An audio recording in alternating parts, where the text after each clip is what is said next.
go out for a walk like for an hour each day this week, and that's your first step.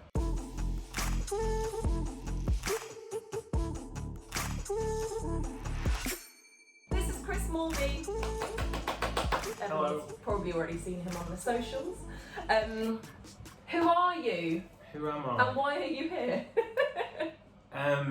I am a Yorkshireman. I was born in Barnsley. Nice. I moved down to London in about 2004. So I've been down here nearly 20 years. And still got the thick accent. Yeah. Love it. And I guess I'm a guy who's kind of been very much defined by his hobby, which I then turned into a career, which is graphic design. Amazing. Which I kind of got into when I was about 11 by my dad was a printer and graphic designer, and he kind of introduced me. I always loved art and drawing, and he kind of introduced this as a profession that you could do, and I was just like, that is it, that's what I want to do. And I guess I bring that up because that's kind of defined a lot of my life of like wanting to pursue this career. It brought me down to London, but it's also made me very sedentary because it's sort of a sit-down job. I'm always at a desk, and it's a job you can kind of get lost in for hours at a time, kind of just focused on the task, the creativity, the whatever it is you're doing, which keeps you kind of pinned down and immobile. And I think that teamed with the fact that I probably started getting out of shape when I was about 8 years old. 8 years old. 8 years old, yeah.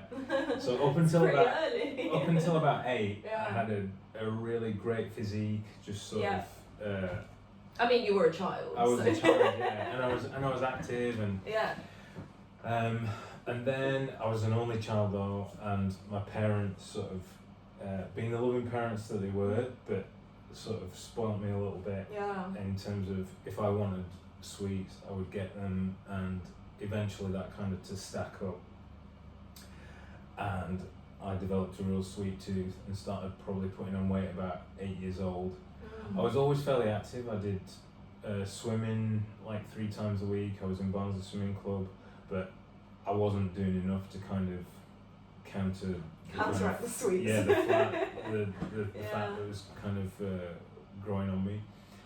And then I think finding graphic design, and then sitting down all the time, even as through my teenage years, I was still doing it as a hobby, and then the sweet tooth things just sort of started piling on, and then by the time I was maybe 18, 19, I was 18 stone, and that was probably a point where I was like, wow, I'm getting really heavy now. So we're talking like your whole end of your childhood and teenage years was overweight. And also kind of I did something after about 7 years of swimming, I was getting bored of that.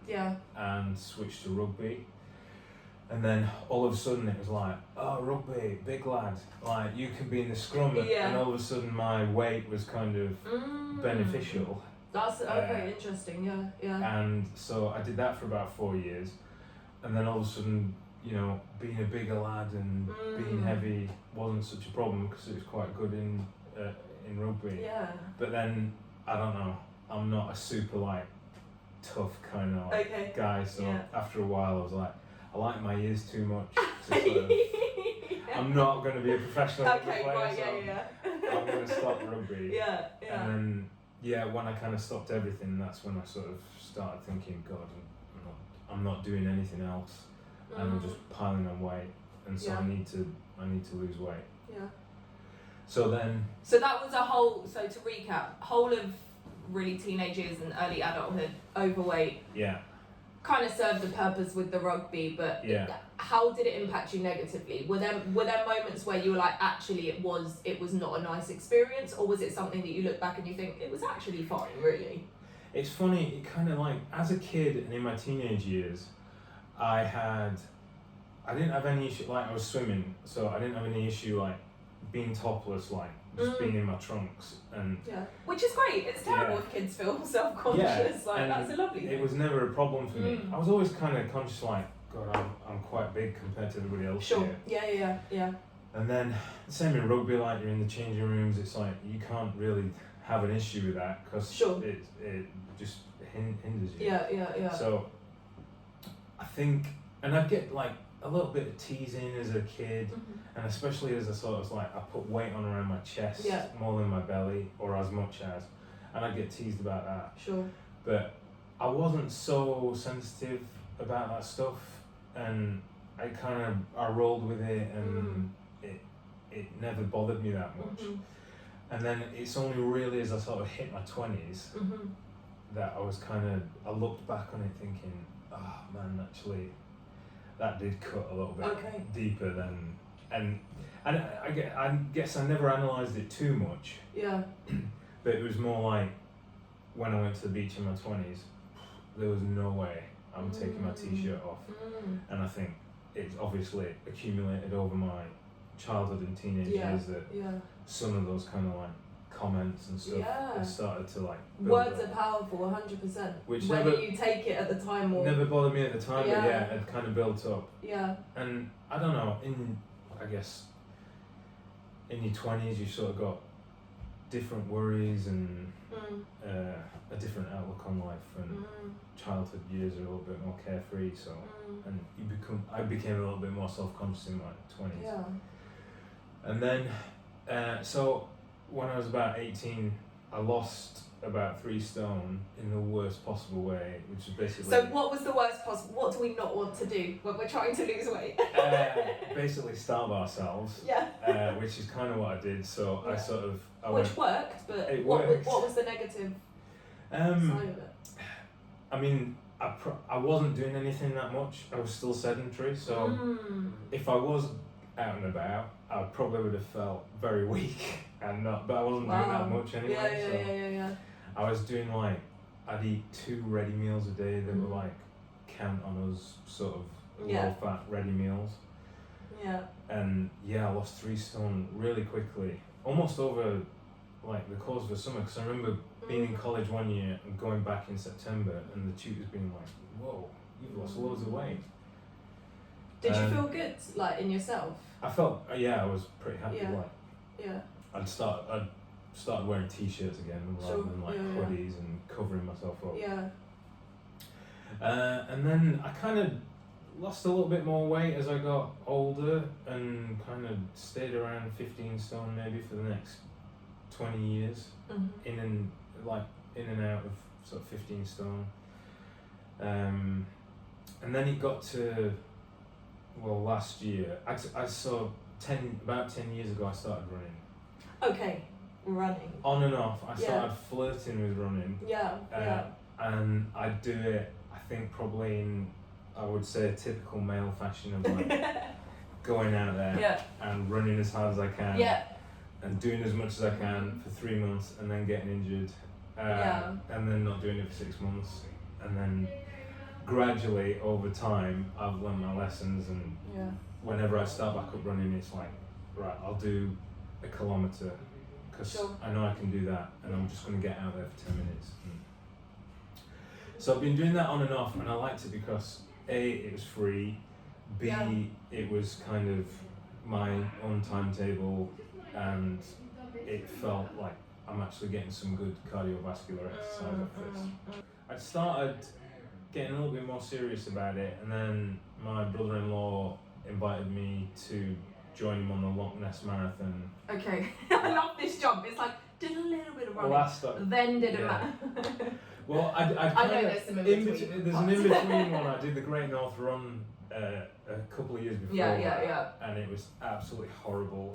Horrible experience. I hated it. Everybody's like, oh, the crowds will get you through it. It's such a great atmosphere. But I'd not done the training right. So I was in bits by the end.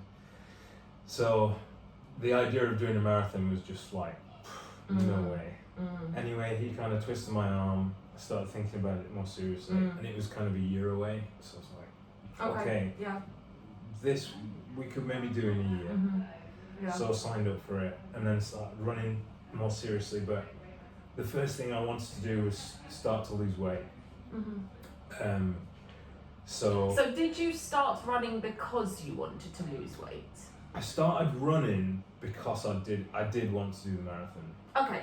I figured at that point, like, I'll probably lose weight because of it. Yeah. I was I'd put some weight on during lockdown, as I think a lot of people had. So I was like, I could do with shedding a few pounds, but it wasn't the main kind of like fire to do it. It was more, that would be a really cool thing to have done. Yeah. But at the same time, I did think, if I'm going to get my ass around, 26 miles, I could do with losing a little bit of weight. So losing weight was actually to benefit my running. And then the running, doing more and more running eventually helped me to start to lose weight as well. So they started kind of feeding each other. Yeah. And so my weight loss kind of journey started not this December, just gone, the December before. And I started using an app called Noom, which is a psychology app that kind of taught me all about food and my relationship with food and why do I eat like I eat and how can I kind of change things. Yeah. That really worked, and at the same time starting building up running little by little. The main thing was to just get out the door every morning. Didn't matter how much I did. I was like, if I can do this 5 days a week, get into the mindset of like getting out, getting my trainers on, getting out, I'll be okay. And I can gradually build it up little by little. I've got time. Whereas before I was always like, I've got to be doing 5K by next week. Whereas this was like 1K, 2Ks, 5 times a week. And that really helped like set my kind of what's the word? It just got me into the rhythm of going out and doing something. That is so important as well, isn't it? Because I always say to people, and I don't know if a lot of people understand really what I mean, but the getting out of the house is the hardest part. Obviously the training is also hard in other ways depending on what you're doing, but I always say that even with the sessions here, like particularly if it's an early morning session, get out of your bed, get out of the house, and the rest it will happen. To this day, like I absolutely love training. It's great. It's a challenge every day, but still to this day the biggest challenge is just getting up on time, getting the shoes on and getting out. What part is challenging? Because I feel the same. I want to know if we're the same. Is it literally your alarm goes off and you sit in your bed and you're like, well, you don't sit in your bed, you're probably lying in the bed, and you're like, oh shit? Or is it like you've got up and then you're like, oh no? Or is it like at what exact point are you making that decision to, I am going? I mean, I make it the night before. I'm like, I am. But how do you follow through with it? Because I say I'm going to do things the night before. I don't always do them. I don't know. I've just kind of, again, I think doing that little by little at the start of the running sort of got me into the rhythm of getting up early and getting out there. But still to this day, I could lie in bed in the morning, and if I lie in bed too long and start thinking, there's that dangerous period of time, isn't there? I could actually, I could take my time making breakfast this morning instead of doing that and like mooch around a bit. And you've just got to be like, no, get up, get out. And as soon as you're out the door, you're all right, because you're not going back. And then you do the thing. But that's still like, I think, the most challenging part of it. I think saying about the night before though, on a practical level, I think within that there's probably something to be said about a bedtime routine as well. And I don't know what that looks like in terms of how regimented you are, particularly you often train in the morning. But I know for me, the worst thing I do is I lie in bed and I scroll every night. I've got TikTok now, which was the worst decision ever. I don't post anything myself, and my sister, she's always like, oh, look at this funny video. And I'm thinking, no, that's a waste of time. I've got it, and Instagram's gone out the window. TikTok, I am 2-3 hours in bed. Oh wow. Most nights. Yeah.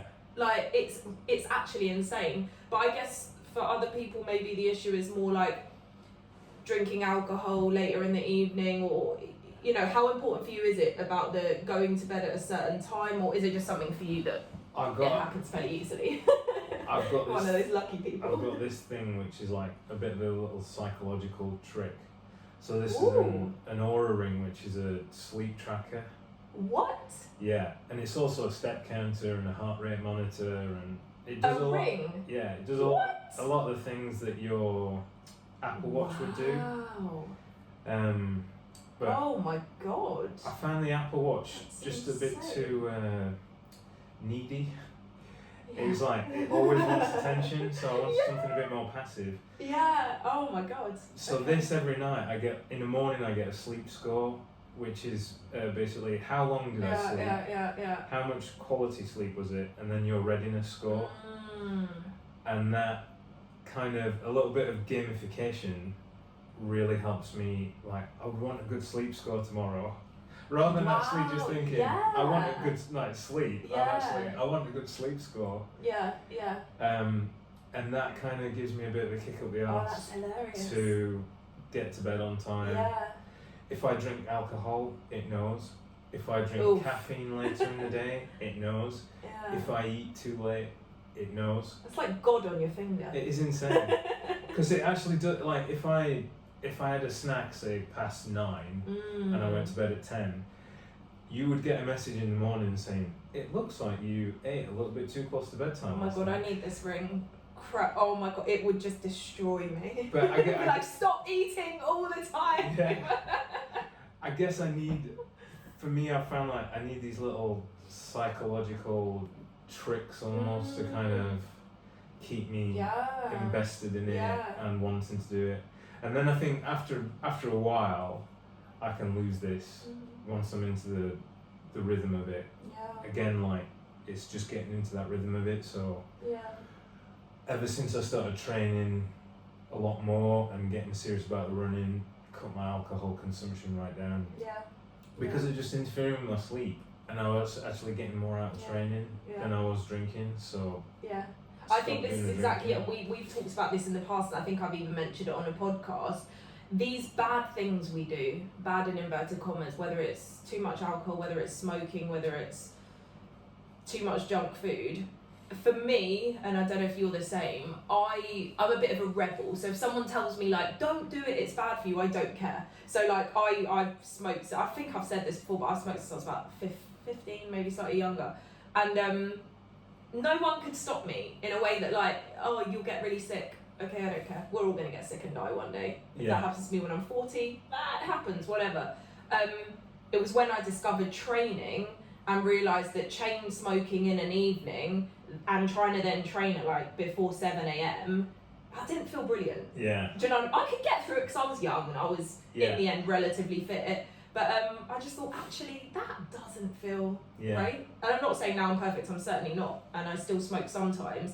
But it just, now that I love training more than I love smoking, that it's been not easy, but a lot easier, rather than just being, don't do this, it's bad for you. Because, okay, and what? Then life's just a bit less exciting if I'm not smoking. But I've got something else instead. I've replaced that with, do you know what I mean? Yeah, definitely. Yeah, it feels like, I mean, I'm the same way. In like, I've smoked since I was probably 16, 17.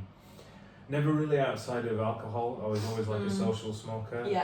When we did go out, I would cane cigarettes. So you still smoke like 20, 30 in a night. And never thought twice about it. I mean, I feel pretty crap in the morning. But I think doing something like with me with alcohol, not that I didn't really drink to excess, but I would probably drink every night, and it'd be a glass of wine or a beer, and now it's kind of, I've got like, I meet my mate every week at the pub for 2 pints of Guinness. We neither of us can have too much more without feeling quite unsteady, so It's so routine. It's like I buy him a pint, he buys me a pint. That's so cute. We put the world to rights in about 90 minutes and then go home. Amazing. Love that. And really look forward to that every week. But it's kind of, and I don't know if this is as I get older as well, I really want to make these things that I do count. So like, if I'm having alcohol in that particular instance, is it worth it? Yeah, I'm actually really enjoying this pint of Guinness and I'm really enjoying chatting with my friends. Yeah. Whereas before, having alcohol in an evening, it was just mindless. It was like, well, it could be a Coca-Cola or an orange juice. Like, it's just something to have in my hand and drink, and it became quite mindless. Yeah. And I was buying like really nice wines and just necking it back. Yeah. This might as well be water. In fact, it would be much better if it was water. Drink all the water. And I'd have my nice night's sleep. My great sleep score. So, and I think about that stuff a lot more, and especially as I've got into training, like I don't deny myself. Like, I will eat a croissant. I will have a donut. I've still got a sweet tooth. I like these things. I just want to make sure they count. Like. If I'm and that you enjoy it rather than being mindless about it. I totally agree. Is it a good croissant? Is this croissant worth the calories it's going to give me? I've got to make sure, like, if I'm having this moment with it, it's got to be a good moment. Yeah. Otherwise, it just becomes a bit more mindless and kind of, it's, I don't know. What is it? It's kind of, it's just filling kind of like a void. Like exactly. Eating. I think always being aware of your triggers is super important. So when I really struggle with binge eating, which I still do sometimes, when I was like, what? Because I think a lot of people are like, oh, there's a deep underlying reason, blah, blah. And I'm sure there probably is. But I just realised the danger zone, the absolute danger zone, would be just tiredness. Yeah. Long day at work, tiredness, not particularly bad day, not necessarily depression or anxiety, but literally just being tired and feeling a little bit lazy. And I could literally destroy the cupboards and the fridge and everything in one go. Just tiredness. For me, it's boredom. Yeah. It's like the boredom of like, if I've not got anything on tonight, and there's nothing to watch, and it's I'm probably going to be looking at Instagram, then that's when I'm raiding the cupboards. Yeah, exactly. So I think from what you've said, and especially with your experience of using the app that you were talking about with like your relationship with food, it's just self-awareness, isn't it? Yeah. Like acknowledging, like some people can say, I'm going to start training 6 times a week and run a marathon and blah. Great. But for the majority of humans, it is, let's get ourselves out the door and see what happens next. Yeah. And if that's the expectation, anything else is a win. Now that's maybe it's a negative way of thinking, but like, do the bare minimum, everything else is extra on top of that. For people who are listening, who are like, that ring sounds bloody expensive, I can't afford it, which I imagine it probably is. This was expensive enough, and frankly, it's shite. The battery life is awful. Yeah. I charge it about twice a day. It's a nightmare. And it just makes you scurry around doing things. Yeah. So it doesn't do anything about sleep or rest or whatever. It's just like, you haven't done your steps and you haven't closed the rings. I was like, oh, fucking hell, alright. You might need to bleep that out, Jeff. Shouldn't have sworn. What was I going to say? So for people who can't afford the ring or don't want a ring or find that might feel a bit intense, my suggestion is get a little to-do list, put it on your fridge and tick things. That's not going to give you all the stats whether your sleep's been good or not. But I know when we do the intensity boot camps at Burnit, there's a checklist and it's like, did I eat 5 fruit and veg? Did I walk 10,000 steps? Did I that? And it's not going to look the same for everyone. So I've had periods of my life where my training's been super intense. It's like, did I train 6 days a week, all different muscle groups and blah, blah, blah, and I did cardio every day. At the moment, I'm going through a little bit of, I've got a few injuries, need to do a bit of rehab, not feeling particularly motivated. So it's like, the ticking is 3 all right training sessions a week, and are you drinking 2 litres of water a day? And then, so it's just accountability, isn't it? So whether that's a sheet of paper, whether it's an alarm on your phone, whether it's the ring or the watch or whatever else, it literally is just a little outside reminder saying, remember these things are important, are you doing them? And in whatever form that takes, right? When I started my marathon training last December, I'd had an Apple Watch for a while, and I bought I bought an Apple Watch for running. Yeah. And I always used to use it, but when I started in December, I didn't wear it, and I actively decided not to wear it because I thought I don't want this to be about time, distance. That I've kind of like in my head, I kind of know what a kilometre or 2 kilometres is. I don't need it because at this stage, it's just about getting out the door. And getting home. Little tally on the fridge, like did it once this week, did it twice this week. And I was kind of up and away before I put my Apple Watch back on. Amazing. And so you're no longer a slave to it, but this is just a tool that, keep an eye on the heart rate or the, the distance or whatever. These things are often not accurate anyway. So sometimes I look at it and think, I haven't burnt that many calories, or so it's taking it all with a pinch of salt, and I think we know our bodies better than we think we do as well.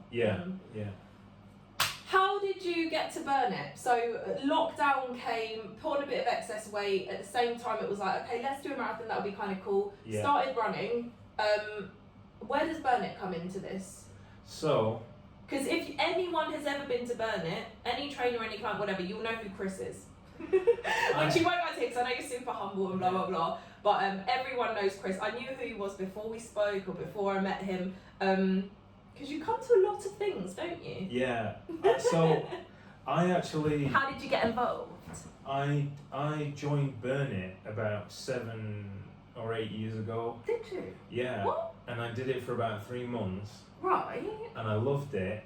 Back then I think it was just like it was a van and Louise doing the sessions on the Heath. Oh, cute. And there was a running session as well at that time. Was that with Jim? I can't remember. I don't remember Jim, so I don't know if it was a bit. Yeah, well, you remember Jim? Yeah, I've seen Jim around, but I don't think I was training with him. So I did that for about 3 months. Absolutely loved it and started feeling the benefits. And then went on a massive trip to Australia with my wife. And then when we came back, Emma got pregnant. And priorities just shifted. It was like kids. all kid focused. And fair. It's a good enough excuse. That's alright. So no worries. A 7-year break. And then I'd kind of having done it like all those times ago. I was aware of Burn It, and as I was kind of doing loads of running around the Heath, I'd quite often on a weekend run past Molly's sessions on the Heath, and I was like, oh, they look fun, and I remember them being fun. So maybe, and also, I'm always really nervous about getting injured. Sure. And like scuppering my chances to do this marathon. So, and being quite a tall guy, I'm always worried about. I've quite often have lower back problems, and I'm always worried about lower back problems.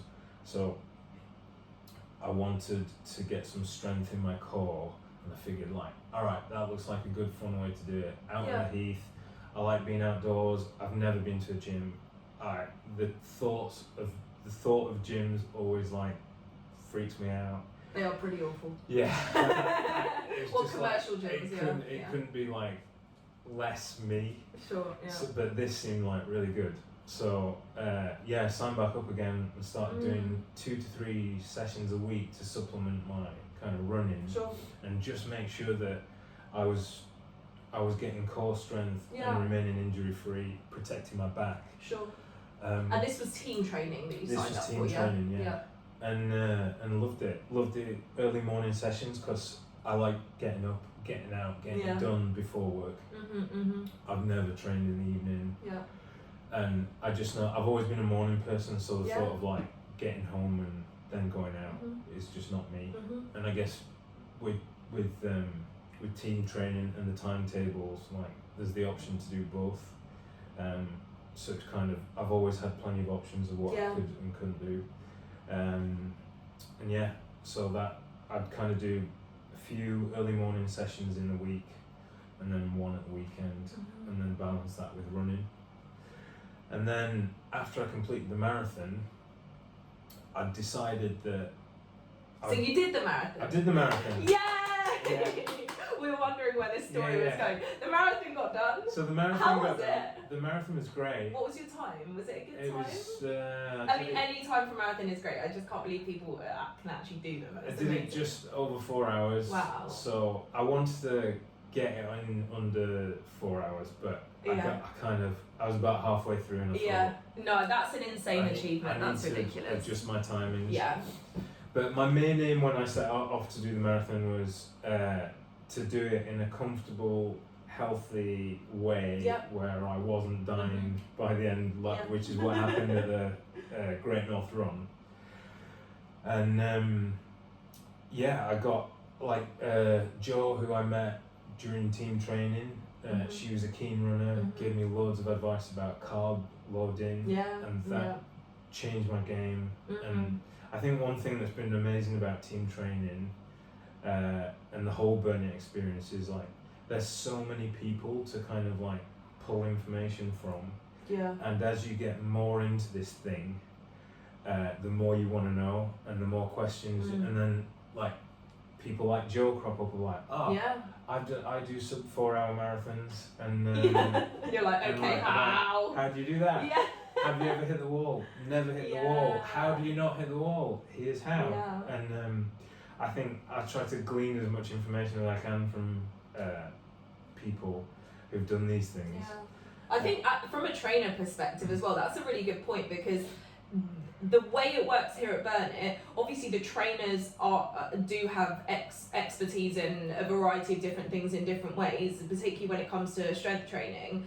But the thing I love is that the clients that I train have done multiple things that I have never done and probably will never do. And there's so much transferable knowledge. So we have many clients who are into long distance running, or, you know, they're a yoga teacher, or, you know, stuff that I'm like, that's awesome. So as much as I'm giving you everything that I have and know and can give you all of this cool stuff, I remember when I started running a few months back, I had so many clients like, how's the running going? Are you stretching? Are you fueling your body? And I'm thinking, I'm meant to be asking those questions. But it's awesome, and that is where the community element comes in, where it's like, to some extent, everyone has something to offer. And of course, as trainers, we are knowledgeable and we do things well and safe and whatever. But it's amazing when you have clients come in who are asking you about your training and giving you advice, and it's like, that's awesome. Yeah. So it's like literally experts all over the place. You just got to find them and literally suck all the knowledge out that you can. Like 100%, totally agree.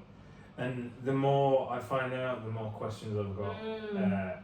And I kind of, got the marathon done, did it as I wanted to. Great. Felt good, didn't hit the wall, carb loading was spot on. Yeah. Great. Good. After that, by the time I'd sort of finished my marathon training and I'm doing like 30k on a weekend and having 2 days rest, and it was all getting a little bit boring. Sure. Doing that kind of mileage, and I was really missing. I'd reduced my team training down a little bit so I could do more mileage. That in, it's so time consuming, isn't it, the long distance running? And I'd figured by that point, like, I actually think I like doing the team training a lot more than doing this. So I still like running, but I was looking forward to getting that over that marathon and then doing basically more team training than I was before, reducing the running down to just running to and from team training. So then after the marathon, started doing more team training, really loving it. And then I got talking to a friend one night who's he's always been into fitness, like lives in the gym when he's not at work, and he's a bit of a machine, and he's been like that since he was very young, and knows a lot about fitness. And we were talking, and I said, I've been, thinking about maybe weight training, or I don't know anything about it, and I don't want to get big. And he was like, there's such a misconception about weight training, is like, if you lift up a barbell, all of a sudden you're going to turn into Arnold Schwarzenegger. I wish. I've been like hardcore training for the last 10 years, training upper body and eating so much, and still I want to, a lot of people don't want to be big. I do, and I'm still like, I don't struggle to put on weight, but like in terms of the size that I want, like it's so much harder. particularly for women in for obvious reasons. But yeah, even for guys, like the way you have to train so hard and so intensely and so in such a correct way to get that sort of size. Yeah. Like. Oh yeah. It's possible, but it won't like just happen if you don't want it to happen. Yeah. Like, but also like that's a very specific goal. Yeah, yeah. And like you can do weight training and have a very different goal, which is what he kind of got into me. Like, and also it's so dependent on your body, which I've learned. Like my friend, he loves weight training, and he's sort of been into it for a while. Yeah. And he's got quite big and small and sort of he changes shape a lot. He's like he within like a matter of weeks he can develop power boobs. Yeah. That he's really happy with. Yeah. He can't put anything onto his arms. Yeah. And he's like, I'm just not. Yeah. For him to get big arms, it's such an genetics does play a part in it. Like training intensity, absolutely. But I think we've spoken about before, even like aesthetics in terms of like where you hold body fat, areas of loose skin, particularly both of us come from like a position where we have lost a lot of weight over a period of time or whatever. Even when I was at my leanest and most muscular, like the ideal physique, there were still areas of my body that were just like literally saggy skin because of the weight that I'd lost. And over time I've just learned to embrace that, because I'm like, that is so good that my inner thighs are always going to wobble, because one day I decided I didn't want to be really, really overweight and unhealthy anymore. I wanted to lose weight, and if that means I'm going to have saggy skin in certain areas for the rest of my life, that's something to be proud of. I've got that on my belly, right? Yeah. I'm now like, I've not got much more weight I can lose off my belly. I'm sure it's skin. I've still got like, sure it's like just skin. Little, it's not like, bad. Like, little crease of sort of like belly that I can wear my trousers over it around my hips like they should, rather than under my belly. But I just don't feel like it's going to go, or it might go. It might take years, but at the same time, I've come to terms with that. Like, I've abused my body for such a long time with food. It's almost like a bit of a scar, a reminder of like where I've come from, but also a sign of like a sign of progress. Of like, I totally agree. This was once full. Now it's just saggy. And now it's empty, and that's an achievement in itself. Yeah, amazing. So I think learning to come to terms with those things has been a thing for me as well. But yeah, back to the weight training. So my friend, he was like, if you're not going to get big from weight training unless you're focused on getting big and focused on particular muscles and all this kind of thing. He said what it can help with, you can start to get leaner, like the muscle will eat fat. You can kind of like develop lean muscle and lose more weight and get definition. And the long-term effects it has on your metabolism as well in comparison to cardio. So with the running, yes, you lose weight quite quickly, but you're only really burning the calories that you're burning at the time. Whereas over time now, because my metabolism has totally shifted, I can eat a lot of food and still maintain my body weight just because of how good my metabolism is from that training now. Mine's changed as well since I've been doing GPT. Yeah. And I'm almost going a little bit back to my kind of old ways of eating. I don't eat as much processed food and sort of biscuits and stuff, but the amount of food, I will eat that now and still maintain my weight. That's a good thing though, isn't it? Like, yeah, it feels like it, for the first time I actually feel like I'm eating fuel rather than food. And so that when he started saying like you could do weightlifting and get lean, and he said it could actually improve your running like you've never seen before, doing certain types of weightlifting exercises. I said, all right, that sounds interesting. And I said, but like I like the kind of team training, it's like a really general workout. And he said, he's like, that's good too. And he said, if you do weight training, you'll probably see improvements in that. And as your cardio gets better doing that, you'll see like differences in the gym. So that like your friend sounds like a great advert for Burn.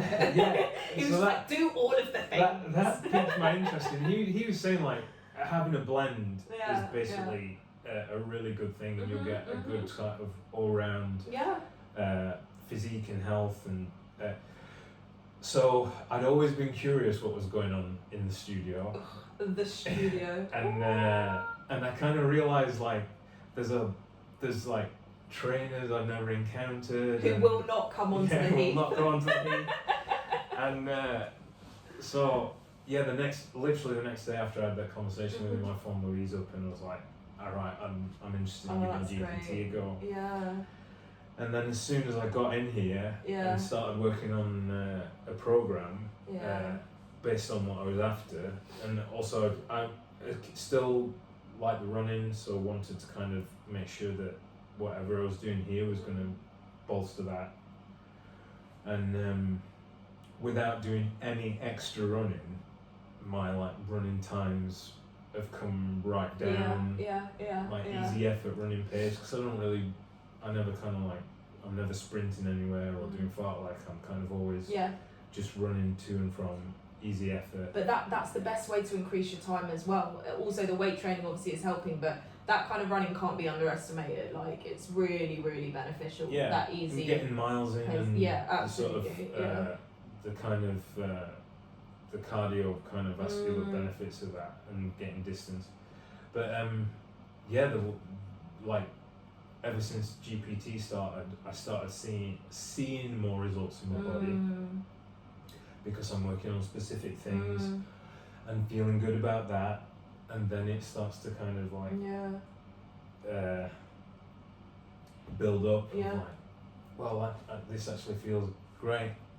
Let's do more of it. Yeah. And now I'm doing 4 GPT sessions a week. Yeah. Or experimenting with 4. I've kind of got 3 kind of locked in. I've sort of got some bolt-ons for 4. Which is a huge commitment in terms of time-wise, because if you think you're doing 4 GPT a week, so we're really saying, like, before you even get to the financial side of that, like, you're saying that generally 4 days out of 7, you're waking up early, or you're making an effort to come here for an hour 4 times a week. That's a lot. Why? And I'm still doing the team training as well, because I still want to get out on the heath. It's a massive commitment, like time-wise, money-wise, like all of that. Like there must be a reason why you're... I feel like I'm seeing the benefits of it. I feel like I've still got progress to make. I mean, I guess I'll always probably feel like that, but there's just there's aesthetic goals on my body now that I'm like, health-wise, I feel great. Yeah. Like, and one of the biggest wins from Burn It and doing all this stuff is on holiday. Like, it's the minutiae, but on holiday last year, going up this like massive steep hill, carrying all this stuff from this beach we'd been on, and getting to the top, and actually my heart rate was low. Yeah. And I wasn't out of breath. Yeah. And it was a real like epiphany of like, I'm fit. Like, your actual heart is healthy. Fit. That's the thing that keeps you alive. Like, it's really important. Yeah, despite still being like aesthetically unhappy with things on my body, like still got a bit of a belly, still got a bit of boobs I want to get rid of, still got a bit of bingo wing, but I'm actually fit, and I feel healthy, and that was great. So I've had a few of those moments, and those have been the moments like, all right, I want more of this. Amazing. And I think, I'd imagine it'll probably get to a point where I'm feeling good about the body, and I'll maybe like, I could maybe chill out a bit more. I can't see you doing that. No, but maybe 6 sessions a week might be too much, and it goes down a little bit. But at the minute, I want more of it. Amazing. But at the same time, I'm still freaked out about the thought of injury, and so I'm very keen on listening to my body, and I've got like, I just get a little feeling in knees, joints, when it's kind of, maybe I've done 4 sessions in a row, or 5 in 1 week, and I was aiming to do 6. I'm very disciplined at saying, do you know what? It's okay not to do the 6. Perfect, yeah. We can park it at 5 this week, because if I do 6 this week, it might cost me next week in that I won't be able to do what I want to do. Yeah. So I think listening to your body is important. I also think with injury stuff, because we have a lot of clients at the moment who are either injured or think they're injured because they're experiencing pain. The question I always ask after that is, how much movement are you doing outside of this 1 hour you see us each week? And the answer is often nothing. So often people think they may have injured themselves in a session, but I'm 99% certain that it's that sedentary. If you're sitting down all the time and then you want to come to a session and work your ass off, yes, you're asking for injury. So I guess it's super important for yourself and for anyone else. That kind of low impact stuff, like walking somewhere or a relaxed cycle somewhere. So rather than it being sedentary with a job, sitting down, or hardcore training, that we've got those in between things as well, like standing up to go to the kettle to make a drink. Do you know what I mean? Or taking 5 minutes to, okay, you're sitting in a chair, okay, let's just rotate the body. There's a little crack.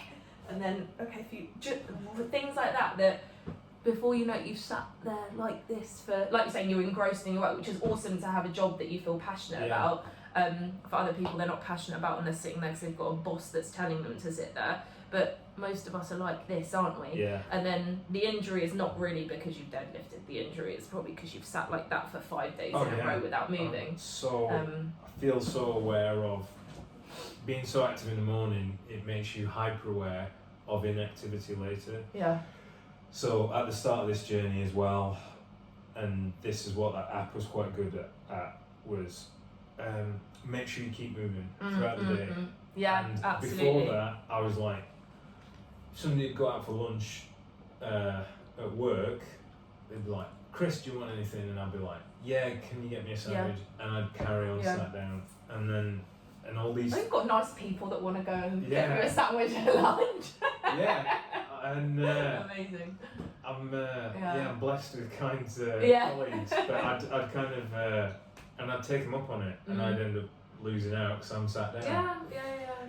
And that thing got me into like, do you know what? Go out and walk at lunchtime. And since then as well, I started cycling to work, so I will cycle in the morning, so I'm moving. I will make sure I stand up in the morning, like. To go to the kettle, whatever. Go out and get lunch. And then, because the worst thing I think is probably being super active in a hit and then just going and sitting down all day. Totally agree, 100%. And that, as you say, I feel that's when I'm most prone to injury.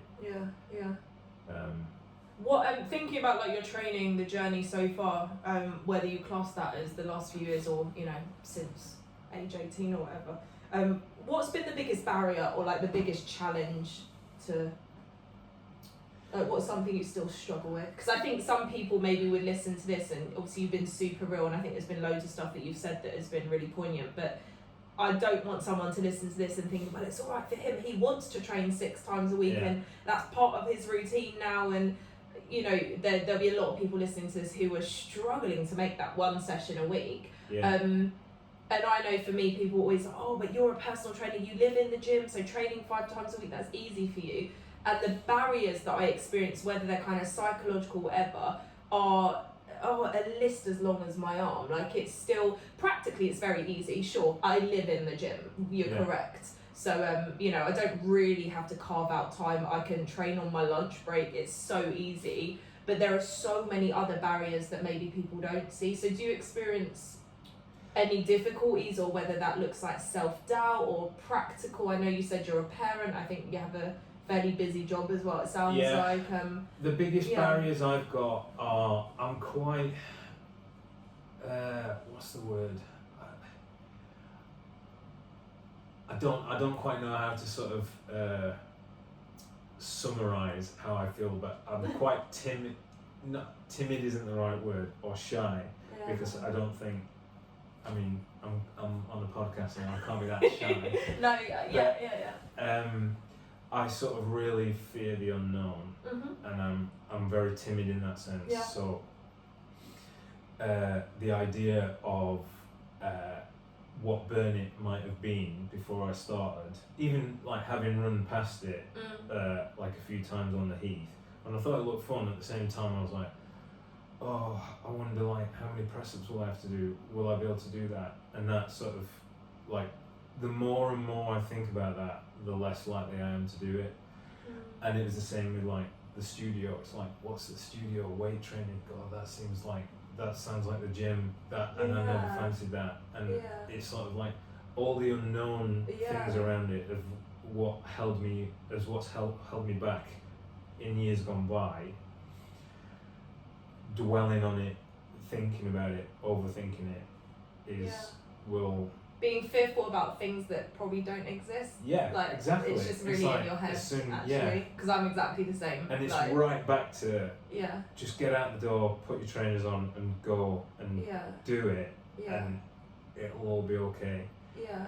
And it's the same like in the first few weeks of doing Burn It, like going up to a session, I'd be running, but I would still be thinking like, oh, I wonder how many burpees we're going to be asked to do today. Yeah. And I don't know, as the fitness starts to develop a little bit and you get into it more, those things aren't so challenging anymore. You stop being fearful of them. And but yeah, the unknown, feeling a little timid about the unknown and what fitness might be. And also like the kind of characters, like I think there's a lot of stereotypes around like what people in the gym are like. And it's just you came into the studio and met me, and you came back, so we're not that bad. Yeah. No, I mean that like everybody's been so friendly and supportive, and like from the trainers to the people I'm training with, everybody's in it like for different reasons, but nobody's kind of like, you're only competing against yourself. Like you're here to benefit yourself. And this is easy for me to say because I work here, but I'm also very honest, so I couldn't lie about this. The thing that I love about Burn It and everyone that works here, everyone is into exercise because of something that's happened. Does that make sense? So for me, like without exercise, my mental health would either be in pieces or I wouldn't be here. Like I know that for a fact. The way it has like helped me with depression, which is still there, but it's like it's so fundamentally like my life, my like the source of why I'm literally still alive, that of course I'm not just gonna be like, let's all just look good and blow up. Like it's literally saved my life, so I take it as seriously as I would if I was like a counsellor, in a sense. And there are so many other people on the team, like, you know, Andy, the director, we did the podcast with him, he discovered exercise when he was 50 years old, and the last 10-12 years of his life has transformed as an older person, like, or people that have had tragic things happen, and it's like the training, the exercise, what that gives them is not just, don't get me wrong, we've got people here that look amazing and have as sports people and competed in whatever, it's like that is just the cherry on the top. It's like many trainers here and many clients as well, it's like this fundamental, like this exercise is like the bedrock of feeling good, helping you with, obviously sometimes people do need actual therapy as well, but can help you deal with so much stuff. And can be a real safe place. It can be an awful place in as many commercial gyms that I've been a part of that I'm like, they are awful, they're terrible places, but a lot of people come here because they're like, I've heard people say like, this is my escape, this is my therapy, like life is really stressful and I come here and even if it's just for an hour a day, I feel good. It helps so me good cope. Because like, it's just like, it's probably the only moment of one of the few moments in life where you're just like, I'm actually just focused on lifting this weight or squeezing out these burpees rather than thinking like, oh, I've got that meeting to do, I've got that thing to do. Actually, as soon as you're through the door, like that's all behind you and you're just here to do the thing. And so it might be physically taxing, but sometimes I find that training helps you relax mentally, so the body's like, I'm going for it, but it's like there's a peace almost. Yeah, and that what you were saying, I didn't know that about Andy, sort of getting into fitness. Because he's so insanely fit, you just think he's been like that since he was like 3. But that's so inspiring. And like I mentioned Joe earlier, like when we'd go out for some runs together, and I remember her telling me, because I was saying like, I've been messing around with running for about 10 years, but now I'm only really getting into it at 40, and I'm thinking, oh, I wish I would have done it earlier. And I know that she's done like numerous marathons, and she runs sub 4 hours, and she's an amazing marathoner. Yeah. And she was like, oh, I got into it at 40 as well. I was like, what? You've not been doing this your whole life? Never and today. It's so, never. I find that really inspirational. Yeah. Like there's the food writer, Anthony Bourdain, whose shows I've loved watching. Okay. Like, this is a guy who's like abused his body his whole life. Sure. He's been an addict, he's kind of like a foodie, chef, like horrible working hours, and then as he kind of got, I think he was about in his mid-50s to early 60s, he discovered jiu-jitsu. Okay, and went wholeheartedly into it. And like the pictures of him when he's 60 with his top off, after only really having found health within the last sort of 5 or 10 years of his life, it looks absolutely incredible. Wow, it's never too late. Never. And particularly for women as well, I think there's a lot of women I meet who are approaching that menopause stage. Again, for women, there is no better time to get involved in weight training. Obviously, I don't know why I'm starting preaching to you about the menopause, but that's helpful to know, isn't it? What was my final question? Oh, this is probably opening a whole can of worms. You're saying you're a parent. Yeah. That's cool. And you mentioned at the beginning about being that place of being overweight, unhealthy, whatever, from when you were like 8 years old, and having really wonderful, loving parents that fed you out of a place of love, which is nice. Yeah. When you reflect on that, how do you feel about being a parent yourself? And you've got one child. Yeah. Is there any of that comes through where you sort of think about your own past and your own upbringing? Because there'll be a lot of people listening to this who are parents. And I always say this to my mum, she won't mind me saying this because she's awesome. I'm like, you're the greatest person in the world, but you're also the person that's effed me up the most, because that's what parents do. That's their job, to fuck you up a little bit. And some of my issues I had around food, again, like 100% stemmed from both parents and their own individual issues, and that then fed into how I was brought up, but also the things that maybe hearing my mum maybe not speak as positively about herself as she should have, and that's sort of confident stuff that maybe I latched onto and that had some impact. So as a parent, is that how does that? It's funny. I don't know what the question is. It's funny seeing Willem, my son, at his age now, because it's like that's the age when I was in such great shape. Yeah. And he's exactly the same, looks exactly the same as me at that age, and it's a real sliding doors moment. Like, I know what happened to my body. Yeah. And I feel like I'm hyper-conscious. I'm not going to be a militant parent, but I am not going to let you go that way. And I think all I can do is, like, obviously we control what food comes into the house, and we're not super strict, like there's treats, but it's balanced against his kind of movement and all the calories he's burning all day because he's super active. Yeah. So we're thinking about that, but at the same time, I feel like I can be an example now, and Emma also like has joined Emma, my wife. Oh, she's awesome. We love her. So we both can, I think, be examples of like looking after ourselves, and it's all clocking with him. I can see, and I think also like the first 5 years of his life, when maybe I wasn't in great shape, he can't really remember that well, and now he associates me with being fit and doing this thing, going out and exercising, and that's just what Dad does, and that's part of what you're going to do as an adult. And I can just feel like it's sinking in, and he's interested in these things. And I think that's so important, because when I asked you about your barriers, a lot of people that I've spoken to, they say the barrier is the fact that they have children. and children are time consuming and a little bit stressful, particularly when you've got multiple kids, and just how much physical energy that takes out of you, and maybe that guilt, especially when people are working hard as well, that they're not always around for their kids, so why are they then going to leave the house for another hour of exercise? For me, that then, I don't have kids, so I guess it's easier for me to say that then feeds into the long-term impact that you're having. So that might feel uncomfortable at times, and obviously then there's boundaries, isn't there? So you're not going to go out like 3 times a day and like leave your partner with kids, or if you're a single parent, that then looks even more tricky. But you're saying that he won't remember those, well, he'll see pictures. Yeah. Do you know what I mean? And I have a family member, I won't say who they are, they wouldn't listen to this, but the other way around, where they were really, really super fit, and then before they had me, and then seeing then the reverse of that, then gradually less and less fit, and I was asking the same questions. What happened?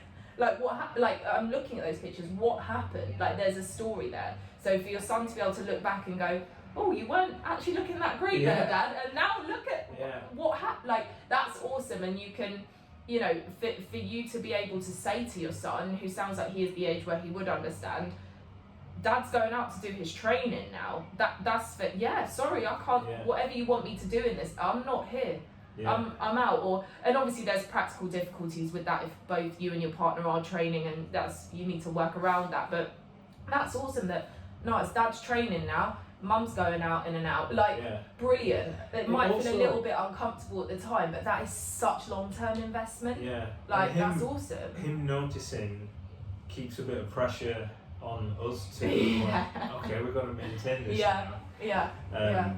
And I mean, because it's enjoyable, it's not such a chore to maintain it. But the other thing I think as well, and you sort of touched on it briefly there, the one thing that was like has become a psychological thing. I can't remember, I think it might have been something I read on that you reposted once on Instagram. Oh dear, that's dangerous territory. Or maybe it was Leonie, I can't remember. But it was, somebody had mentioned, like, if you start to think of fitness as a non-negotiable in life, all of a sudden things start to fall in place a little bit. So I think all of us think of work as a non-negotiable. Like, we've all got to go to work. If we want to earn money in order to sort of feed ourselves and house ourselves, we've got to go and do that thing. And some people push work further and might earn more money, and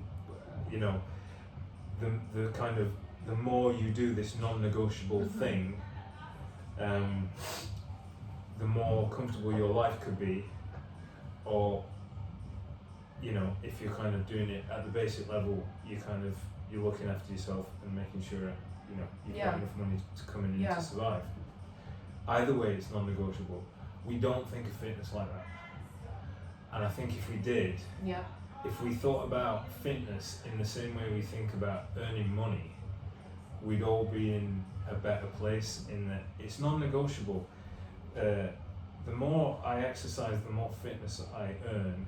The more fitness, it's like a bank account. The more fitness I accumulate, the better I will feel, and the better I will feel, the healthier my outlook on life might be, and the less stressful life becomes, because there's that underlying layer of health, and we don't think about it that way. And for me, when I read that on Instagram, it kind of just locked into place of like, okay, I have to make this non-negotiable. And like, if one day I can't do the session that I wanted to do because William's going to a party, and I need to look after him because Emma's doing something else, I need to just find another slot to do it. I don't write it off that day. I've just got to kind of, or if I can't find another slot, let's go out for a walk and find another way to get that exercise. But I cannot not do anything today. Whereas before it'd be totally negotiable and and also on a very practical level, what's the point in being super rich and having all this stuff and a really lavish lifestyle if you're going to die by the time of 40 of a stroke or heart attack because you've eaten yourself silly or and I think the non-negotiables are funny because for a lot of people I speak to, drinking alcohol every day is a non-negotiable, which is mad.